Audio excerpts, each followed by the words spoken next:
आज के इस वीडियो लेक्चर में आपको मैं बताने वाला हूं आपका जो पेपर है कंप्यूटर बेसिक्स एंड मल्टीमीडिया, जो आपका वोकेशनल पेपर सेम 2 में है IVS 6B।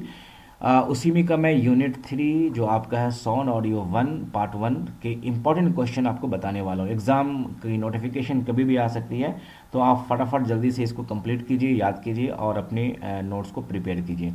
तो चलिए सबसे पहले शुरू करते हैं पहला क्वेश्चन से। पहला क्वेश्चन आपके एग्जाम में जो पूछा जाएगा वो है व्हाट इज साउंड। ये वेरी इंपॉर्टेंट क्वेश्चन है।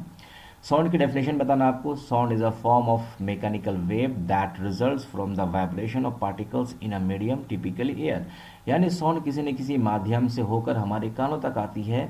और साउंड क्या है? ये मैकेनिकल एक वेव है, एक ऊर्जा है, एक एनर्जी है जो वाइब्रेशन यानी कि कंपन के द्वारा हमारे कानों तक आती है। ठीक है, जहाँ पे साउंड जनरेट होता है वहाँ से जितने आसपास पार्टिकल्स होते हैं, कण होते हैं, वो वाइब्रेशन के ज़रिए से मूवमेंट होती है और हमारे कानों तक आती है, तो हम साउंड सुनते हैं। ठीक है, ये डेफिनेशन इंग्लिश में। हिंदी में देखें, किसी भी तरह का कंपन को जो किसी भी तरह की सॉलिड, लिक्विड या गैस से साउंड उत्पन्न होती है, और जो किसी वाइब्रेशन जो उसकी वाइब्रेशन होती है उसे हम ध्वनि कहते हैं, यानी साउंड कहते हैं। आप अच्छे से याद कर लें, एकदम एग्जाम में ये क्वेश्चन पूछा जाने वाला है।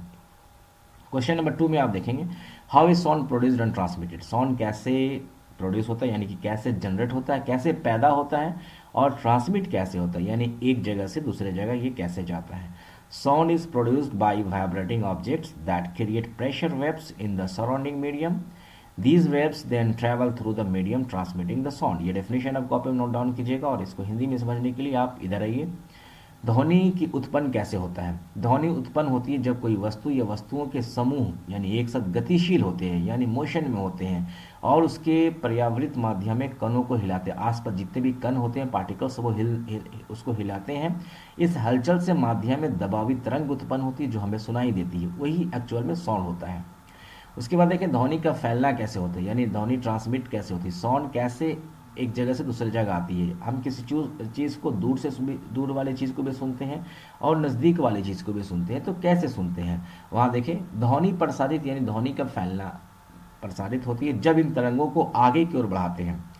यह माध्यम के कणों के द्वारा होती है जिसके तरंगे आगे बढ़ती है। आमतौर पर ध्वनि वायु में प्रसारित होती है, लेकिन यह अन्य माध्यमों में भी प्रसारित हो सकती है, जैसे कि ठंडे तालाब के पानी में या ठंडे धातु के बर्तन में। तो जनरली हम एयर के जो है मीडियम से हमें जो हमारे कानों तक आवाज़ आती है, तो एक्चुअली वहाँ जो तरंगे के माध्यम से जो लहर होती है, वहाँ से जो जहाँ से साउंड जनरेट होती है वहाँ से उत्पन्न होती है और हमारे कानों तक आती है। तो ये भी डेफिनेशन को आप याद कर लीजिए, काफ़ी इंपॉर्टेंट है। क्वेश्चन नंबर 3 का आप देखेंगे, what is difference between pitch and loudness in sound. Sound का ये टर्मिनोलॉजी है, साउंड का ये सब पार्ट है। पिच क्या होता है, लाउडनेस क्या होता है। इंग्लिश में सबसे पहला डेफिनेशन देखिएगा कि इंग्लिश में जो डेफिनेशन है, pitch is related to the frequency of sound waves. यानी पिच किससे रिलेटेड है? जो साउंड वेव की जो फ्रीक्वेंसी है। Determining whether a sound is high और लो, बताता है साउंड तेज है या कम है। लाउडनेस, और दूसरी चीज़ क्या है, loudness on the other hand is related to the amplitude. यानी एम्पलीट्यूड का मतलब इंक्रीमेंट, इंक्रीज, वॉल्यूम का बढ़ना of sound waves, and determine how soft और लाउड इज साउंड इज। और ये बताता है साउंड सॉफ्ट है या लाउड। बहुत सारे साउंड जो हम सुनते हैं जो हमारे कान में बहुत डिस्टर्ब करती हैं, और बहुत ज़्यादा आप साउंड सुने होंगे जो हमारे कान में मिठास पैदा करती है, बहुत जो है फीलिंग बहुत अच्छी होती है। तो उस तरीके का हम लाउडनेस कहते हैं। अब इसको हिंदी में देखें, पिच को हम कहते हैं तार, और लाउडनेस को हम गुंजाइश। यानी लाउडनेस ध्वनि की तार उसकी तरंगों की संख्या या हर्ट्ज पर निर्भर करती है। जितनी तरंगे प्रति समय हलचल करती हैं उतनी उच्च तार होती हैं, यानी कि पिच। तार उच्च यानी कि हाई और लो हो सकती है, जो हमें ध्वनि की ऊंचाई या नीचाई की अनुभूति देती है। अगले वीडियो में आपको दिखाएंगे इसकी प्रैक्टिकल नहीं, इसकी डायग्राम के थ्रू आपको समझाने की कोशिश करेंगे कि कैसे ये अप एंड डाउन होती है, यानी कि पिच हाई कब होती है, लो कब होती है। ये कंप्लीट आपको हम बना कर दिखाने वाले, समझाने। लेकिन एग्जाम के पॉइंट ऑफ व्यू से आपको बस इसको याद कीजिए और फटाफट से लिखिए इसको। लाउडनेस क्या होता है? गुंजाइश ध्वनि की एम्पलीट्यूड या ऊंचाई से संबंधित होती है, बताती है कि ध्वनि कितनी जोरदार है या कितनी कम है, तो उसको हम लाउडनेस कहते हैं। ज़्यादा एम्पलीट्यूड वाली ध्वनि ज़्यादा गुंजाइशी होती है, और जबकि कम एम्पलीट्यूड वाली ध्वनि कम गुंजाइशी होती है। तो ये भी डेफिनेशन आप याद कीजिएगा। कोई प्रॉब्लम होता है या समझ में नहीं आता तो कमेंट बॉक्स आपके लिए है, कमेंट कीजिए, उसमें पूछिए हमसे। आगे देखते हैं नेक्स्ट क्वेश्चन पे क्या है। What is frequency of human hearing, इंसान की सुनने की जो फ्रीक्वेंसी क्या है, तो इसकी मिनिमम जो है 20 हर्ट्ज है और मैक्सिमम क्या है 20,000 हर्ट्ज है। इसको याद कीजिए, ऑब्जेक्टिव क्वेश्चन में या 1 नंबर के क्वेश्चन में इससे जरूर पूछा जाएगा ये क्वेश्चन। ठीक है, ये ह्यूमन की जो इंसानों को सुनने की जो रेंज है 20 से लेकर 20 हर्ट्ज, ये हर्ट्ज क्या है इसकी ऐसा यूनिट है। Explain the concept of resonance, ये एक क्वेश्चन है, रेजोनेंस की कंसेप्ट को बताइए क्या होता है। तो resonance occurs when an object vibrates at its natural frequency in response to an external force resulting in a dramatic increase in amplitude। English में समझ में नहीं आया, ठीक है, इसको आप लिखें, लेकिन हिंदी में समझाने की मैं कोशिश कर रहा हूँ। रेजोनेंस का मतलब होता है समरेखन। समरेखन क्या होता है अभी मैं उसको भी बताऊंगा, जो कि बहुत ठोस हिंदी है। समरेखन एक प्रकार की ऊर्जा संवेदना है जो किसी वस्तु या सिस्टम को उसकी स्वाभाविक या स्वाभाविक गति में हिलाने की क्षमता होती है। देखें, हम चाहते हैं कि या बहुत सारे स्टूडेंट हिंदी में बताएं, लेकिन ठोस हिंदी आता है तो हिंदी भी समझ में नहीं आता है, तो ये भी एक प्रॉब्लम है कि हमें समझना चाहिए क्या चीज़ें हैं। तो पहले डेफिनेशन कंप्लीट करते हैं, फिर इसको आम लैंग्वेज में जो हम और आप बोलचाल करते हैं उसमें समझाते हैं। जब कोई वस्तु या सिस्टम अपनी स्वतंत्र गति में हिलता है और इसे किसी बाहरी ऊर्जा के प्रवाह के साथ मिलाया जाता है तो उस ऊर्जा के प्रवाह समरेखन को बढ़ाता है और वस्तु या सिस्टम की गति को बढ़ाता है।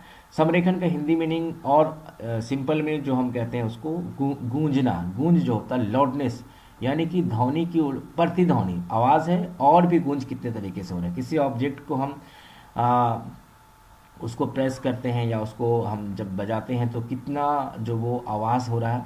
डेफिनेशन बताया कि अगर वो नेचुरल जो आवाज़ है और उसकी नेचुरल आवाज़ को बाहरी ऊर्जा के साथ अगर मिला दिया जाता है तो फिर वो किस तरीके से फैलता है या परवाह होता है। इसकी एग्जांपल देखें, एक समान उदाहरण समरेखन का, यानी कि तंतु, जैसे गिटार की जो गिटार में जो होते हैं स्ट्रिंग तंतु जिसको कहते हैं, जब आप गिटार बजाते हैं और यदि आप किसी विशिष्ट स्वर के तंतु को चुनते हैं तो वो तंतु उस स्वर को समरेखन करता है और उस स्वर को बढ़ाकर सुनाता है। ठीक है ना, मतलब हमें बढ़ाकर सुनाता है, उसकी गूंज हमें बताती है, गूंजना। इसमें समरेखन का सिद्धांत प्रभावित होता है जिससे स्वर की ऊंचाई और गुंजाइश में वृद्धि होती है। तो इस डेफिनेशन को भी आप याद करें, समरेखन या रेजोनेंस यानी कि गूंज या प्रतिध्वनि कह सकते हैं इसको, और ज़्यादा से आवाज़ हमारे कानों तक जो आती है, ठीक है, उसको हम समरेखन कहते हैं। और नेक्स्ट है what is the Doppler effect in sound. तो हमने 5 क्वेश्चन आपको हिंदी के साथ बताए हैं और छठा क्वेश्चन का डेफिनेशन आपके सामने स्क्रीन में है। The Doppler effect is the change in frequency of wavelength of a wave in relation to an observer who is moving relative to the wave source. It's commonly experienced with sound waves from a moving sound source।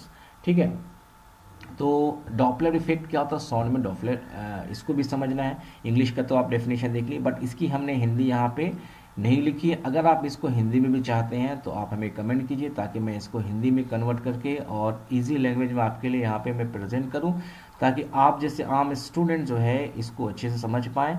और concept जब clear हो जाएगा तो फिर आप अपनी language में जाकर एग्जाम में लिख सकते हैं। तो ये 5 क्वेश्चन का सिर्फ इंग्लिश डेफिनेशन है, आप इसको नोट डाउन कीजिएगा, लेकिन समझना ज़रूरी है, इसलिए आप हमें कमेंट कीजिए ताकि मैं इसके हिंदी में भी आपको समझाने की कोशिश करूँगा। आई होप कि आज के लिए बस इतना काफ़ी है। इसको फटाफट कंप्लीट कीजिए ताकि मैं रात में एक और इसके साथ जो हिंदी वाला वीडियो अपलोड कर दूँ। मिलते हैं नेक्स्ट टाइम नेक्स्ट वीडियो के साथ।